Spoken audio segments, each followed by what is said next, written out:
ಮಾದಕ ದ್ರವ್ಯ ಸೇವನೆ ಆರೋಪದಲ್ಲಿ ಅಮಾನತು ಶಿಕ್ಷೆ ಪೂರ್ಣಗೊಳಿಸಿರುವ ದಕ್ಷಿಣ ಆಫ್ರಿಕಾದ ವೇಗಿ ಕಸಿಗೋ ರಬಾಡ ಅವರು ಗುಜರಾತ್ ಟೈಟನ್ಸ್ ತಂಡವನ್ನ ಸೇರಿಕೊಂಡಿದ್ದಾರೆ ಎಂದು ಗುಜರಾತ್ ಟೈಟನ್ಸ್ನ ಕ್ರಿಕೆಟ್ ನಿರ್ದೇಶಕ ವಿಕ್ರಮ್ ಸೋಲಂಕಿ ತಿಳಿಸಿದ್ದಾರೆ. ಇಂದು ನಡೆಯುವ ಮುಂಬೈ ಇಂಡಿಯನ್ಸ್ ವಿರುದ್ಧದ ಪಂದ್ಯದಲ್ಲಿ ರಬಾಡ ಕಣಕ್ಕಿಳಿಯಲಿದ್ದಾರೆ.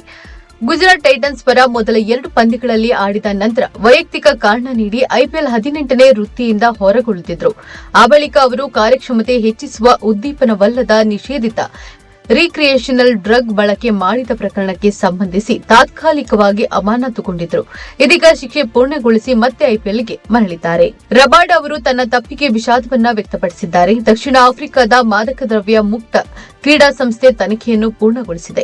ಹೀಗಾಗಿ ಐಪಿಎಲ್ನ ಉಳಿದ ಪಂದ್ಯಗಳಲ್ಲಿ ರಬಾಡ ಆಯ್ಕೆಗೆ ಲಭ್ಯವಿದ್ದಾರೆ ಎಂದು ಗುಜರಾತ್ ಟೈಟನ್ಸ್ನ ತನ್ನ ಹೇಳಿಕೆಯಲ್ಲಿ ತಿಳಿಸಿದೆ. ದಕ್ಷಿಣ ಆಫ್ರಿಕಾ ಪರ 70 ಟೆಸ್ಟ್, 106 ಏಕದಿನ, 65 ಟಿ20 ಪಂದ್ಯ ಆಡಿದ್ದು ಒಟ್ಟಾರೆ 550ಕ್ಕೂ ಅಧಿಕ ವಿಕೆಟ್ ಕಬಳಿಸಿದ್ದಾರೆ.